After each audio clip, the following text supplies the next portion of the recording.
Guys ನಮಸ್ತೆ ಎಲ್ಲರಿಗೂ. 24 June 2024ನೇ ತಾರೀಕು ನಿಫ್ಟಿ ಮತ್ತು ಬ್ಯಾಂಕ್ ನಿಫ್ಟಿ ಯಾವ ರೀತಿ ಪರ್ಫಾರ್ಮ್ ಮಾಡುತ್ತೆ ಆ ವೀಕ್ ಕಂಪ್ಲೀಟಾಗಿ ಈ ವಿಡಿಯೋ ಮುಖಾಂತರ ಕ್ಲೀನಾಗಿ ಅನಾಲಿಸಿಸ್ ಮಾಡೋಣ. ನಾನು ಲಾಸ್ಟ್ ವೀಕಲ್ಲಿ ಒಂದು ವಿಡಿಯೋ ಮಾಡಿದ್ದೆ, ಸೊ ಅದರಲ್ಲಿ ಅಬ್ಸರ್ವ್ ಮಾಡ್ಬೋದು. ಸೊ ಅಲ್ಲಿ ಟಾರ್ಗೆಟ್ ಆಗಿರ್ಬೋದು, ಬ್ಯಾಂಕ್ ನಿಫ್ಟಿ ಆಗಿರ್ಬೋದು ಯಾವ ರೀತಿ ಮೂವ್ಮೆಂಟ್ ಕೊಡುತ್ತೆ ಅಂತ ಹೇಳಿದ್ರೆ, ಸೊ ಆ ರೀತಿಯೇ ಪರ್ಫಾರ್ಮ್ ಮಾಡಿದೆ. Okay, so 24th June like next ವೀಕಲ್ಲಿ ಏನಾಗ್ಬೋದು ಅಂತಂದರೆ ನಿಫ್ಟಿ ಮತ್ತು bank Nifty. So time frame ಒಂದು 15 ಮಿನಿಟ್ಸ್ ಹಾಕೊಂಡಿದ್ದೀನಿ. ಸೊ ಇಲ್ಲಿ ನೀವು ಅಬ್ಸರ್ವ್ ಮಾಡ್ಬೋದು, ಇದು ನಿಫ್ಟಿ ಚಾರ್ಟು 15 ಮಿನಿಟ್ಸ್ ಟೈಮ್ ಫ್ರೇಮಲ್ಲಿ ಒಂದು ಚಾನಲ್ ಆಗಿದೆ. ಸೊ ಬುಲ್ಲಾಗಿ ಒಂದು ಚಾನಲಲ್ಲಿ ಹಿಂಗೆ ಪ್ಲೇಸ್ ಹೋಗ್ತಾ ಇದೆ. ಓಕೆನಾ, ಇಲ್ಲಿ around last week 10th ಜೂನಿಂದನೂ 20th June ತನಕನೂ ಲೈಕ್ ಅರೌಂಡ್ 6 to 7 ಟ್ರೇಡಿಂಗ್ ಡೇಸಲ್ಲಿ ಸೇಮ್ ಈ ಚಾನಲ್ ಮುಖಾಂತರ ಹೋಗ್ತಾಯಿದೆ ನಿಫ್ಟಿ. ಸೊ ಈ ಥರ ಒಂದು ಚಾನಲ್ ಹೋಗ್ಬೇಕಾದ್ರೆ ನಮಗೆ ಜಸ್ಟ್ ಏನಂದರೆ ಬರೀ 100 to 150 ಪಾಯಿಂಟ್ಸಲ್ಲಿ ಈ ರೇಂಜ್ ಬೌಂಡಲ್ಲೇ ಮಾರ್ಕೆಟ್ ಪ್ಲೇ ಆಗ್ತಾ ಇದೆ. ಸೊ ಈ ಥರ ಇದ್ದಾಗ ಆ್ಯಸ್ ಎ ಟ್ರೇಡರ್ ಆಗಿ ಸಖತ್ ಕಷ್ಟ ಇರುತ್ತೆ ಟ್ರೇಡ್ ಮಾಡೋದು. ಸೊ ನಾವೇನು ಮಾಡೋದು, ಇಲ್ಲಿ ಕರೆಕ್ಟಾಗಿ ಮೂಮೆಂಟ್ ಸಿಗೋಲ್ಲ. ಸೊ ಆ ಥರ ಟೈಮಲ್ಲಿ ಟ್ರೇಡ್ ಮಾಡದಿರೋದು ಉತ್ತಮ. ಆಪ್ಷನ್ ಬೈಯರ್ಸ್ ಸೆಲ್ಲರ್ ಆಗಿದ್ದರೆ ಆಲ್ಮೋಸ್ಟ್ ಚೆನ್ನಾಗಿ, ಆಪ್ಷನ್ ಸೆಲ್ಲರ್ ಆಗಿದ್ರೆ ಆರಾಮಾಗಿ ಕಾಸು ಮಾಡ್ಬೋದು. ಸೊ ಆಪ್ಷನ್ ಬೈಯರ್ಗೆ ಸ್ವಲ್ಪ ಟ್ರಿಕ್ಕಿ ಇರುತ್ತೆ. ಸೊ ಮಾರ್ಕೆಟು ಸರಿಯಾಗಿ ಸಿಗೋಲ್ಲ, ಯಾಕಂದರೆ ಒಂದು ರೇಂಜ್ ಬೌಂಡಲ್ಲಿ ಆಡ್ತಿದೆ. ಸೊ ನಾವೇನು ಮಾಡ್ತೀವಿ, ಈ ರೇಂಜಿಂದ ಆಚೆ ಬಂದಾಗ ನಾವು ಟ್ರೇಡ್ ಮಾಡ್ತೀವಿ. ನಾವು ಲಾಸ್ಟ್ ವೀಕಲ್ಲೂ ಲಾಸ್ಟ್ ವೀಡಿಯೋದಲ್ಲೂ ಅದನ್ನೇ ಹೇಳಿದೆ. ಸೊ ಇದೊಂದು ನಿಫ್ಟಿ ಚಾರ್ಟ್ 15 ಮಿನಿಟ್ಸು. ಇಲ್ಲಿ ನೀವು ನೋಡ್ಬೋದು, ಒಂದು ಚಾನಲ್ ಕ್ರಿಯೇಟ್ ಆಗಿದೆ, ಒಂದು ಫ್ಲ್ಯಾಗ್ ಅನ್ಬೋದು, ಇಲ್ಲ ಚಾನಲ್ ಕ್ರಿಯೇಟ್ ಆಗಿದೆ. ಸೊ ಈ ಚಾನಲ್ ಕ್ರಿಯೇಟ್ ಆದಾಗ ಈ ಚಾನಲ್ ಒಳಗಡೆ ಪ್ಲೇ ಆದರೆ ಟ್ರೇಡ್ ಮಾಡೋಕ್ಕೆ ಯಾರೂ ಹೋಗಬೇಡಿ. ಸ್ಕ್ಯಾಲ್ಪಿಂಗ್ ಸ್ಕ್ಯಾಲ್ಪ್ ಮಾಡ್ಬೋದು. ಸೊ ಸ್ಕ್ಯಾಲ್ಪಿಂಗಲ್ಲಿ ಎಕ್ಸ್ಪರ್ಟ್ ಎಲ್ಲ ಸ್ಕ್ಯಾಲ್ಪಿಂಗ್ ಗೊತ್ತಿಲ್ಲ ಅಂದರೆ ಯಾವುದೇ ಕಾರಣಕ್ಕೂ ಟ್ರೇಡ್ ಮಾಡೋಕ್ಕೆ ಹೋಗಬೇಡಿ. ಸೊ ನೀವು ಇಲ್ಲಿ ಅಬ್ಸರ್ವ್ ಮಾಡ್ಬೋದು, ಇವತ್ತು 21st ಜೂನಲ್ಲಿ ಮಾರ್ಕೆಟ್ ಏನಾಗಿದೆ, ಈ ರೇಂಜಿಂದ ಆಚೆ ಬಂದು ಪುನಃ ವಾಪಸ್ ಬ್ಯಾಕ್ ಟೆಸ್ಟ್ ಆಗಿ ಇಲ್ಲಿ ನೋಡಿದ್ದು, ಇದು ಬ್ಯಾಕ್ ಟೆಸ್ಟ್ ಆಗಿ ವಾಪಸ್ ಡೌನ್ ಆಗಿದೆ. ಓಕೆನಾ, ಸೊ ಅಪ್ಕಮಿಂಗ್ 24th ಜೂನಲ್ಲಿ ಏನಾಗ್ಬೋದು ಅಂತ ನಾವು ಅಬ್ಸರ್ವ್ ಮಾಡಿದ್ರೆ, ಮಾರ್ಕೆಟು ನನ್ನ ಪ್ರಕಾರ ನೆಗೆಟಿವ್ ಆಗುತ್ತೆ, 95% ನೆಗೆಟಿವ್ ಆಗುತ್ತೆ ಚಾನ್ಸಸ್ ಇದೆ. ಕಾರಣ ಏನಂದರೆ, ಒಂದು ರೇಂಜ್ ಬಂದ ಆಚೆ ಬಂದಿದೆ. ಯಾವಾಗ ಒಂದು ಕಂಪ್ಲೀಟ್ 1 ವೀಕ್ 10 days 7 ಡೇಸಲ್ಲಿ ಒಂದು ರೇಂಜಿಂದ ಆಚೆ ಯಾವಾಗ ಬರುತ್ತೋ, ಇಲ್ಲಿ ರೇಂಜಲ್ಲಿ ಟ್ರ್ಯಾಪ್ ಆಗಿರ್ತಾರೆ, ಸುಮಾರು ಜನ ಟ್ರ್ಯಾಪ್ ಆಗಿರ್ತಾರೆ. ಅಂದರೆ ಸುಮಾರು ಜನ ಅಮೌಂಟ್ ಇಲ್ಲಿ ಕಳ್ಕೊಂಡಿರ್ತಾರೆ. ಇಲ್ಲಿ ಸುಮಾರು ಜನ ಅಮೌಂಟ್ ಇಲ್ಲಿ ಲಾಸ್ ಯಾವಾಗ ಆಗ್ತದೆ, ಆಗ ಮಾರ್ಕೆಟ್ ಒಂದು ಡೈರೆಕ್ಷನಲ್ಲಿ ಕರೆಕ್ಟಾಗಿ ಒಂದು 1 or 2 days ಕ್ಲಿಯರಾಗಿ ಇಲ್ಲಿ ಮೂವ್ಮೆಂಟ್ ಸಿಗುತ್ತೆ. ಫಸ್ಟು ಇದನ್ನು ನಾವೇನಂತೀವಿ, ಸ್ಟಾಕ್ ಮಾರ್ಕೆಟಲ್ಲಿ ಫಸ್ಟು ಡೇಟನ ಅಕ್ಯುಮುಲೇಷನ್ ಆಗುತ್ತೆ. Accumulation in the sense like ಡೇಟನ ಲೈಕ್ ಕನ್ಸಾಲಿಡೇಷನ್ ಆಗ್ತದೆ, ಅದನ್ನು ಅಕ್ಯುಮುಲೇಷನ್ ಅಂತೀವಿ. ನೆಕ್ಸ್ಟ್ ಮ್ಯಾನಿಪುಲೇಷನ್ ಅಂತಂದರೆ ನಮಗೆ ಲೈಕ್ ಫೇಕ್ ಬ್ರೇಕೌಟ್ ಆಗಿರ್ಬೋದು. ನೋಡಿ, ಇವೆಲ್ಲ ಫೇಕ್ ಬ್ರೇಕೌಟ್ ಆಗಿರ್ಬೋದು, ಇಲ್ಲಿ ನಮ್ಗೆ ಮ್ಯಾನಿಪುಲೇಷನ್ ಆಗ್ತದೆ. ನೆಕ್ಸ್ಟ್ ಅಂದರೆ ಡಿಸ್ಟ್ರಿಬ್ಯೂಷನ್ನು. ಶಾರ್ಟೆಸ್ಟ್ ಆಗಿ ನಾವೇನಂತೀವಿ, AMD ಅಂತೀವಿ, ಅಕ್ಯುಮುಲೇಷನ್, ಮ್ಯಾನಿಪುಲೇಷನ್ ಆ್ಯಂಡ್ ಡಿಸ್ಟ್ರಿಬ್ಯೂಷನ್ ಅಂತೀವಿ. ಇಲ್ಲಿ ಅಕ್ಯುಮುಲೇಷನ್ ಆಗಿದೆ, ಕನ್ಸಲ್ಟೇಷನ್ ಆಗಿದೆ, ನೆಕ್ಸ್ಟ್ ಇಲ್ಲೆಲ್ಲ ಮ್ಯಾನಿಪುಲೇಷನ್ ಆಗಿದೆ, ನೆಕ್ಸ್ಟ್ ಏನಾಗುತ್ತೆ, ಡಿಸ್ಟ್ರಿಬ್ಯೂಷನ್ ಆಗುತ್ತೆ. ಸೊ ಅವಾಗ ಏನಾಗುತ್ತೆ, ಮಾರ್ಕೆಟ್ ಒಂದು ಡೈರೆಕ್ಷನಲ್ಲಿ ಮಾರ್ಕೆಟ್ ಹೋಗುತ್ತದೆ. ಓಕೆನಾ, ಸೊ ಮಾರ್ಕೆಟ್ 95% ನನ್ನ ಪ್ರಕಾರ ಏನಂದರೆ ಮಂಡೇ 24th ಜೂನಲ್ಲಿ ನೆಗೆಟಿವ್ ಆಗಿ ಓಪನ್ ಆಗೋ ಚಾನ್ಸಸ್ ಜಾಸ್ತಿ ಇರುತ್ತೆ. ಸೊ ಆ ಥರ ಪ್ರಕಾರ ಬಂದಾಗ ನಾವು ಎಕ್ಸಾಕ್ಟಾಗಿ ನಾವು ಮೊದಲೇ ಹೇಳ್ತೀನಿ, ಎಕ್ಸಾಕ್ಟಾಗಿ ಸ್ಟಾಕ್ ಮಾರ್ಕೆಟ್ ಹೀಗೆ ಆಗುತ್ತೆ ಅಂತ ಏನು ಹೇಳೋಕ್ಕಾಗಲ್ಲ. ಜಸ್ಟ್ ಇಲ್ಲಿ ಪ್ರಾಬಬಿಲಿಟಿ ಅಂತ ಇರುತ್ತೆ, ಆ್ಯಕ್ಯುರೇಟಾಗಿ ಯಾರೂ ಹೇಳೋಕ್ಕಾಗಲ್ಲ. ಒಂದು 90% ಆಗೋ ಚಾನ್ಸಸ್ ಜಾಸ್ತಿ ಇರುತ್ತೆ ಅಂತ ಒಂದು ಅನಾಲಿಸಿಸ್ ಮಾಡ್ತೀವಿ. Okay, fine. ಓಕೆ, ಮಂಡೇ ಯಾವ ರೀತಿ ಟ್ರೇಡ್ ಮಾಡಬೇಕು ಅಂತಂದರೆ, ನೋಡಿ, ಇದು ಇದೆಯಲ್ಲ, ಇದು ಮೇಜರ್ ಸಪೋರ್ಟ್ ಇರ್ತದೆ. ಇದಕ್ಕೆ ನಾವು ಈಸಿಯಾಗಿ ಒಂದು ಹಾರಿಜಾಂಟಲ್ ಲೈನ್ ಡ್ರಾ ಮಾಡ್ತೀವಿ. ಸೊ ಬೆಟರ್ ಯಾವಾಗಲೂ ಒಂದು ಸಪೋರ್ಟ್ ಡ್ರಾ ಮಾಡಬೇಕಾದ್ರೆ ಈ ಥರ ಡ್ರಾ ಮಾಡಬೇಕು, ಈ ರೆಕ್ಟಾಂಗಲ್ ಬಾಕ್ಸ್. ಇದು ಮೇಜರ್ ಸಪೋರ್ಟ್ ಝೋನ್ ಇದೆ. ಈ ಸಪೋರ್ಟ್ ಝೋನ್ ಬ್ರೇಕ್ ಆದರೆ ನಿಮಗೆ ಮಾರ್ಕೆಟ್ ಬಂದು ನಾರ್ಮಲಾಗಿ ನೋಡಿ ಅರೌಂಡ್ ನಿಮಗೆ ಇದು ಟಾರ್ಗೆಟ್ ರೀಚ್ ಆಗೋ ಚಾನ್ಸ್ ಪಾಸಿಬಿಲಿಟಿ ಜಾಸ್ತಿ ಇದೆ, 23,200. ಓಕೆನಾ, ಇದು ಬ್ರೇಕ್ ಆಯಿತು ಅಂದರೆ ಫೈನಲ್ ಹೇಳ್ತೀನಿ, ನಿಮಗೆ ಮಾರ್ಕೆಟ್ ಅರೌಂಡ್ 23,000 ಆ್ಯಂಡ್ 23,750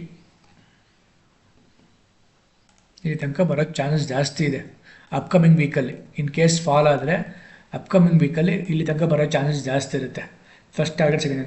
ಇದು ಎಂಟೈರ್ ವೀಕ್ ಹೇಳ್ತಾರೆ, ನಾಟು ಮಂಡೇ ಮಾತ್ರ ಹಿಂಗೆ ಆಗ್ಬಿಡುತ್ತೆ, ಮಂಡೇ ಆಗುತ್ತೆ, ಟಾರ್ಗೆಟ್ ಆಗುತ್ತೆ ಅಂತ ಹೇಳ್ತಾರೆ.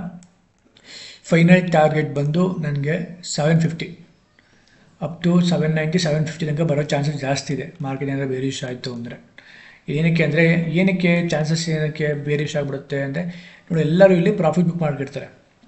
ಸೊ ನೀವು ಲಾಸ್ಟ್ ಫ್ರೈಡೆ ಅಬ್ಸರ್ವ್ ಮಾಡಿರ್ಬೋದು 21st same all time high ಥರನೇ ಓಪನ್ ಆಗಿದೆ, ಇಲ್ಲೆಲ್ಲ ಪ್ರಾಫಿಟ್ ಬುಕ್ ಆಗಿದೆ. ಸೊ ಇಲ್ಲಿ ಸಸ್ಟೇನ್ ಆಗಿಲ್ಲ ಅಂದಾಗ, ಸಸ್ಟೇನ್ ಆಗಿಲ್ಲದೇ ಡೌನ್ ಆದರೆ ಇಲ್ಲಿ ಜನರಲ್ ಆಗಿ ಏನಾಗಿರುತ್ತೆ, ಇಲ್ಲಿ ಪ್ರಾಫಿಟ್ ಬುಕ್ ಆಗಿರುತ್ತೆ. ಪ್ರಾಫಿಟ್ ತೊಗೊಂಡಿರೋರು ಯಾರು ಇಲ್ಲಿ ಸ್ಟೇ ಆಗಿರಲ್ಲ, ಇಲ್ಲಿ ಪ್ರಾಫಿಟ್ ಬುಕ್ ಆಗಿರುತ್ತೆ. ಸೊ ಇಲ್ಲಿಂದ ಮಾರ್ಕೆಟ್ ಬೇರಿಶ್ ಆಗಿ ಪರ್ಫಾರ್ಮ್ ಆಗಿದೆ. ಓಕೆನಾ, ಇದು ಮೇಜರ್ ಸಪೋರ್ಟ್. ಇಲ್ಲಿ ಈ ಝೋನಲ್ಲಿ ಏನಾದರೂ ಪುನಃ ಬೈ ಆಗಲಿಲ್ಲ, ಈ ಝೋನಲ್ಲಿ ಯಾರು ಬೈಯರ್ಸ್ ಇಲ್ಲ, ಡಿಮ್ಯಾಂಡ್ ಇಲ್ಲ ಅಂತಾರೆ, ಅವ್ರೇನು ಮಾಡ್ತಾರೆ, ಡಿಸ್ಕೌಂಟ್ ಇಲ್ಲಿ ಕೂತಿರ್ತಾರೆ. ಸೊ ಇಲ್ಲಿಲ್ಲ ಬಿಡಪ್ಪ ಅಂತ, ಇಲ್ಲಿಲ್ಲ ಅಂತ ಇಲ್ಲಿ ಕೂತಿರ್ತಾರೆ. ಸೊ ಈ ರೀತಿಗೆ ಸಪೋರ್ಟ್ನ ನಾವು ಡ್ರಾ ಮಾಡ್ಕೋತೀವಿ. ಇವೆಲ್ಲ ಇದು ಮೇಜರ್ ಸಪೋರ್ಟ್ ಇದೆ, ಇವೆಲ್ಲ ಬಂದು ಮೇಜರು. ನೆಕ್ಸ್ಟ್ ಬರೋದು ಮೈನರಲ್ಲಿ. ಮೇಜರ್ ಫುಲ್ ಸಪೋರ್ಟ್ ಇರೋದೆ 750 790. ಸೊ ಈ ಝೋನ್ ತನಕ ಬರೋ ಚಾನ್ಸಸ್ ಕೂಡ ಜಾಸ್ತಿ ಇರ್ತದೆ. ಓಕೆನಾ, ಸೊ ಒಂದು ಮಾರ್ಕೆಟ್ ಬೇರಿಶ್ ಆದರೆ ಓಕೆ. ಇನ್ನು ಅಪ್ ಟ್ರೆಂಡ್ ಏನಾದ್ರು ಮಾರ್ಕೆಟ್ ಬುಲ್ ಆಗುತ್ತೆ,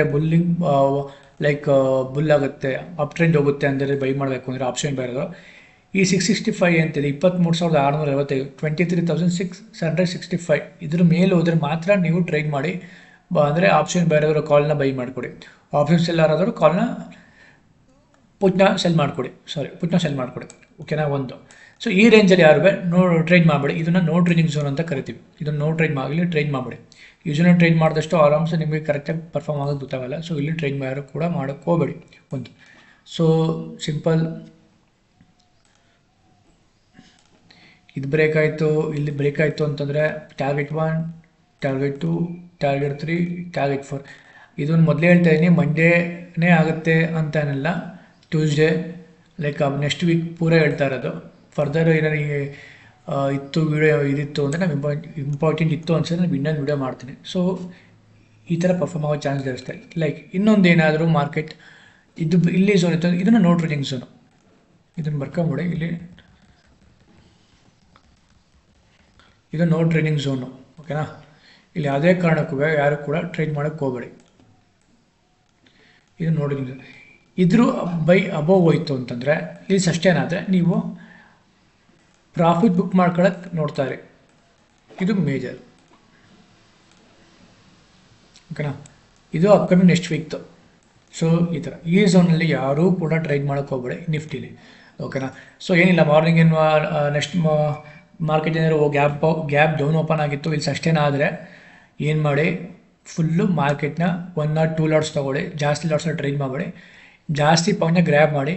ಓಕೆನಾ, ಇಲ್ಲಿ ಯಾವುದೇ ಕಾರಣಕ್ಕೂ ಜಸ್ಟ್ 10 ಪಾಯಿಂಟ್ಸ್ ಗ್ರ್ಯಾಬ್ ಮಾಡಿ, 20 ಪಾಯಿಂಟ್ಸ್ನ ಗ್ರ್ಯಾಬ್ ಮಾಡಿಬಿಡಿ, ಜಾಸ್ತಿ ಪಾಯಿಂಟ್ಸ್ನ ಗ್ರ್ಯಾಬ್ ಮಾಡಿಕೊಡಿ, ಜಾಸ್ತಿ ಪಾಯಿಂಟ್ಸ್ ತನಕ ಬಿಡಿ. ಯಾವುದೇ ಕಾರಣಕ್ಕೂ ಜಸ್ಟ್ 10 ಪಾಯಿಂಟ್ಸ್ಗೆ ಮಾತ್ರ ಎಕ್ಸಿಟ್ ಮಾಡೋಕ್ಕೆ ಹೋಗ್ಬೇಡಿ. ಓಕೆನಾ, ಜಸ್ಟ್ ಟ್ರಯಲ್ ಸ್ಟಾಪ್ ಲಾಸ್ ಮಾಡ್ಕೊಂಬನ್ನಿ. ಇದು ಬಂದು Nifty analysis. So bank Nifty ನೋಡೋದಾದರೆ, ಬ್ಯಾಂಕ್ ನಿಫ್ಟಿ ನೋಡಿ ಈ ರೀತಿ ಒಂದು ಚಾನಲ್ ಪರ್ಫಾರ್ಮ್ ಆಗಿತ್ತು. ಸೊ ಇಲ್ಲಿ ಮಾರ್ಕೆಟ್ ಬೇರಿಶ್ ಆಗಿದೆ, ಹಿಟ್ ಆಗಿದೆ ನಮ್ಮದು.